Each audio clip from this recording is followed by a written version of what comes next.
Setiap malam terasa seperti perjuangan bagi Mang Ernesto. Di usia 71 tahun, tukang kayu yang dulu kuat dan gagah ini sering terbangun tiba-tiba di tengah malam. Bukan karena haus atau ingin buang air kecil, tapi karena rasa sakit hebat di kakinya. Seolah ada yang menarik, dagingnya kram yang seolah tanpa ampun melekat. Dia sering berteriak dan Aling Linda istrinya segera bangun untuk membantu meregangkan kakinya. Mereka sudah beberapa kali memeriksakan diri ke dokter, minum berbagai vitamin, dan mencoba minyak pijat yang direkomendasikan tetangga. Namun kram yang menyakitkan itu masih berulang setiap pagi. Hingga suatu hari, Marites, anak mereka yang belajar jurusan nutrisi, berkunjung. Dia membawa keranjang berisi makanan dan sebuah buku kecil.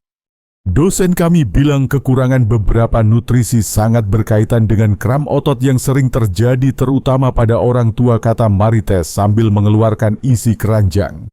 Apa itu, nak? Hanya buah dan sayur saja, tanya Mang Ernesto sambil memperhatikan isi keranjang.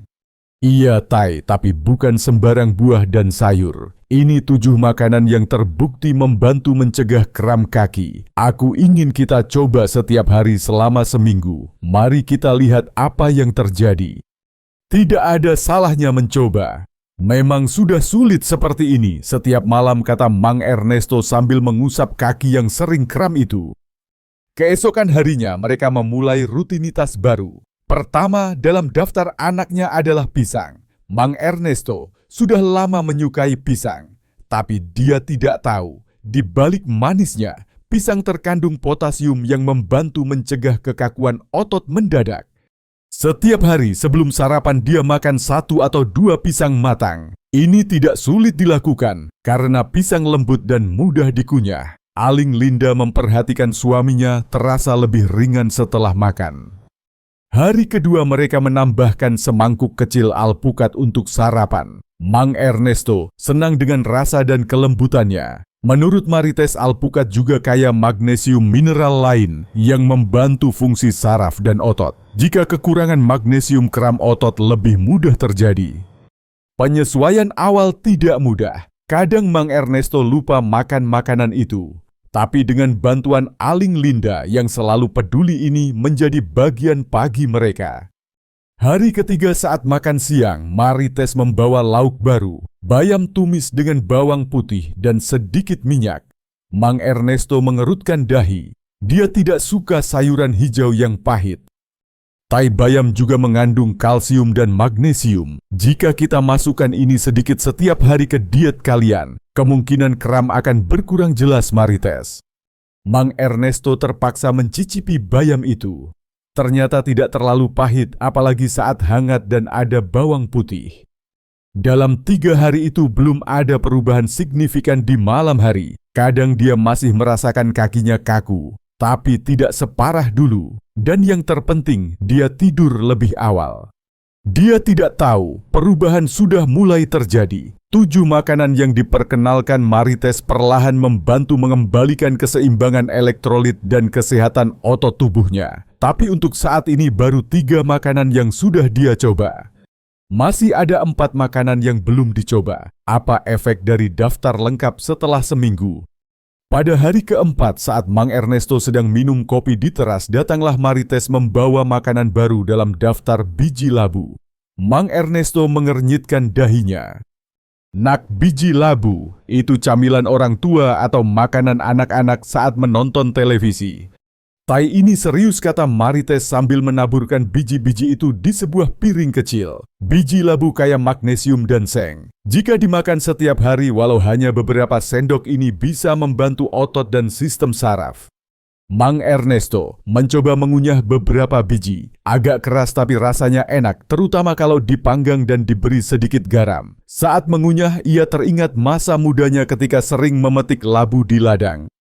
Pada sore itu juga sebelum makan malam, Marites memperkenalkan makanan kelima, yogurt. Katanya ini salah satu favorit orang tua di luar negeri karena kandungan kalsium dan probiotiknya. Kalsium membantu mencegah kejang otot, sedangkan probiotik memperbaiki pencernaan yang juga penting untuk kesehatan lansia.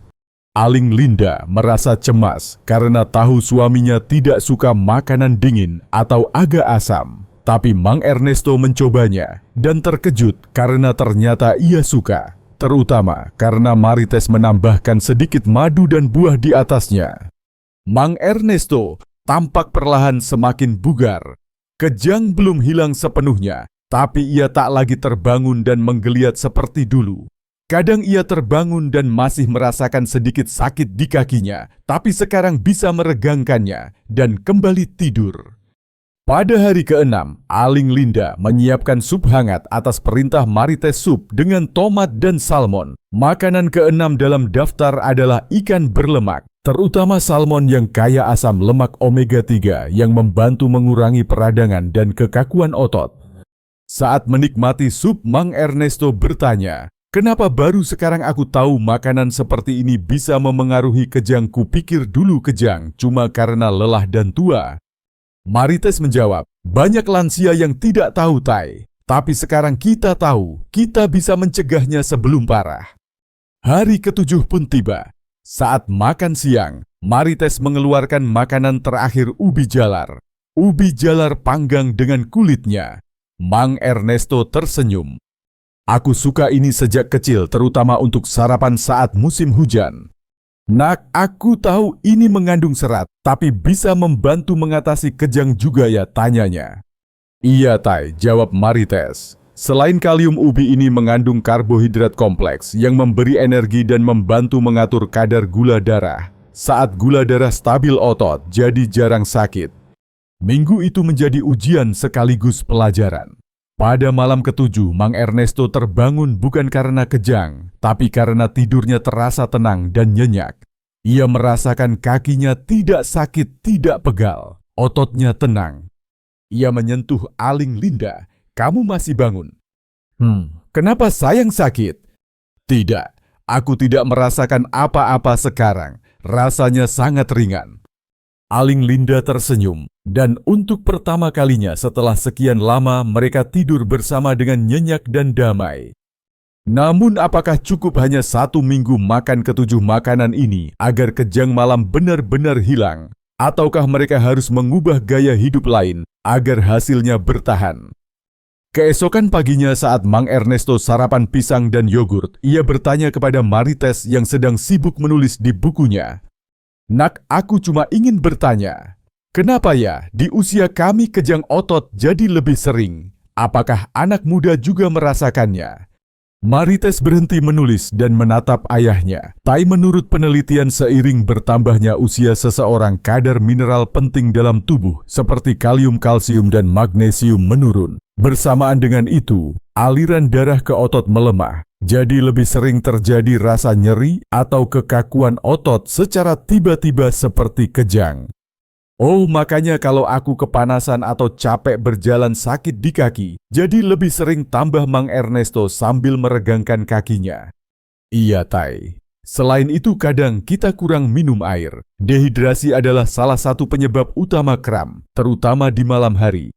Makanya minum air yang cukup sepanjang hari itu penting sekali."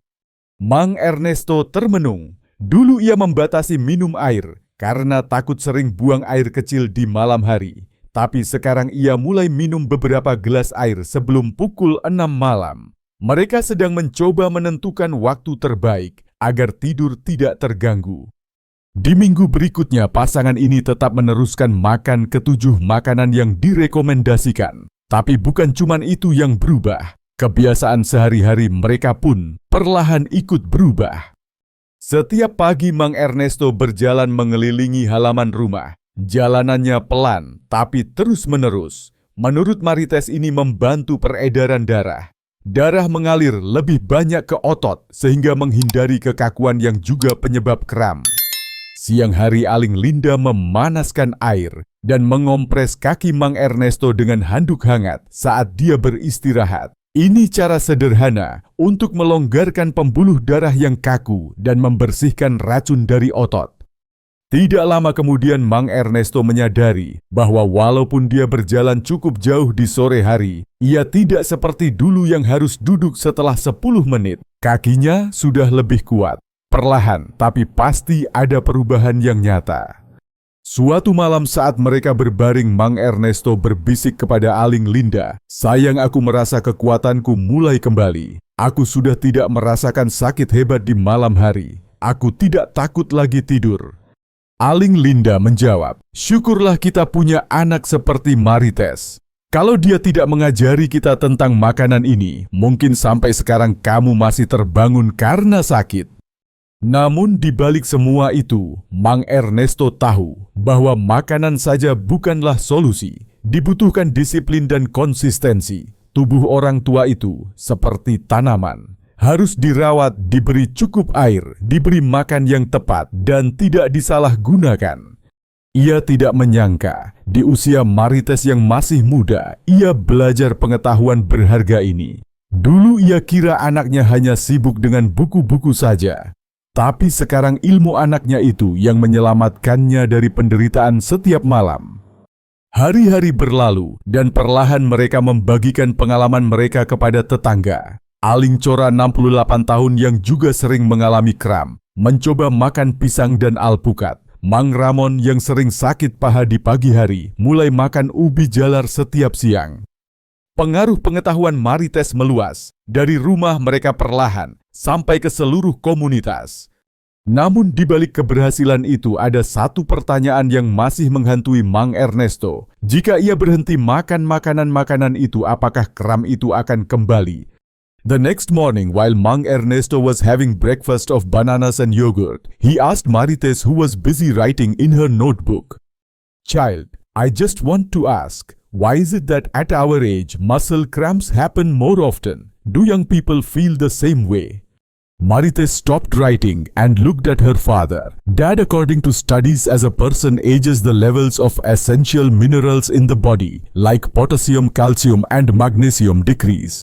At the same time, blood flow to the muscles weakens. That's why sudden pain or stiffness in the muscles like cramps happens more often. Oh, that's why when I get too hot or when I get tired from walking, the pain in my legs happens more often," Mang Ernesto added while stretching his leg.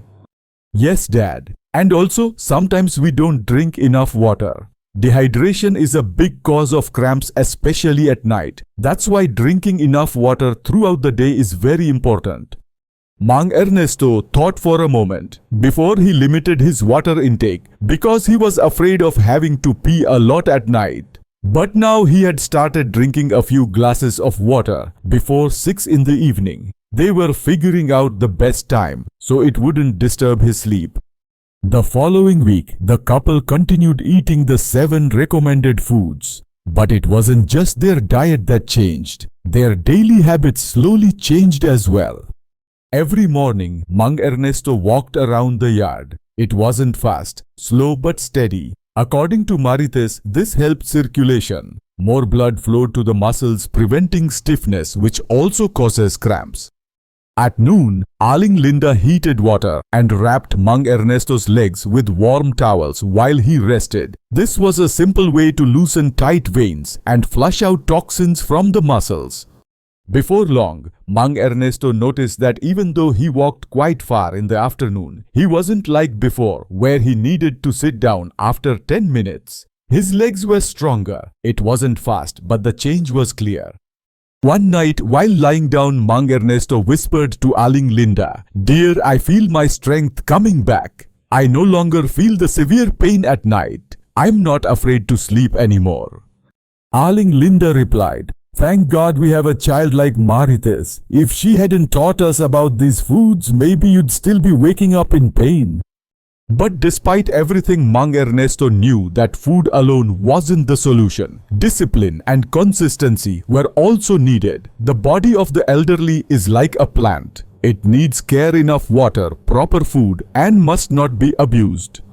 He didn't expect that at Marites' young age, she would learn such valuable knowledge. Before, he thought she was only busy with books.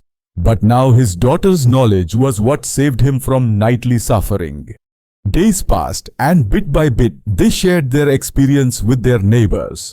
Aling Cora, 68 years old, who also often had cramps, tried eating bananas and avocado. Mang Ramon, who often had thigh pain in the early morning, started eating sweet potatoes at lunch. Marites' knowledge began to spread. From their home, it gradually reached the entire community. But despite the success, one question still troubled Mang Ernesto. If he stopped eating these foods, would the cramps come back? As the night deepened, Mang Ernesto sat by the window, sipping his warm ginger tea. The whole house was silent, except for the chirping of crickets and the soft rustling of leaves in the breeze. In this quiet, memories of nights filled with cries and pain from cramps returned to his mind. He also remembered nights when it wasn't just cramps that woke him up, but worries as well. Worries about his health, about Marites' future, about bills, and about his body's decreasing mobility. Watching the light from the street lamp outside, he thought to himself, could it be true that emotions also affect the condition of the body? The next day, he spoke to Marites while they walked in front of their house. Child, I've noticed that when my mind was full of worries, I got cramps more often. But in the past weeks, I've been calmer. It's like even my body feels quieter now. Dad, that's true. Studies say that when a person is stressed, the cortisol level in the body rises. Too much cortisol can cause muscle tension. When muscles are constantly tense, they're more prone to cramps, especially at night. That's why when my stress disappeared and I focused more on food and walking, it seemed like everything got better, Mang Ernesto added. Since then, Marites didn't just teach her father about food. She also taught him simple breathing exercises, gentle stretches before bedtime, and a few minutes of silent meditation with closed eyes. She taught him how to relax his mind before sleep.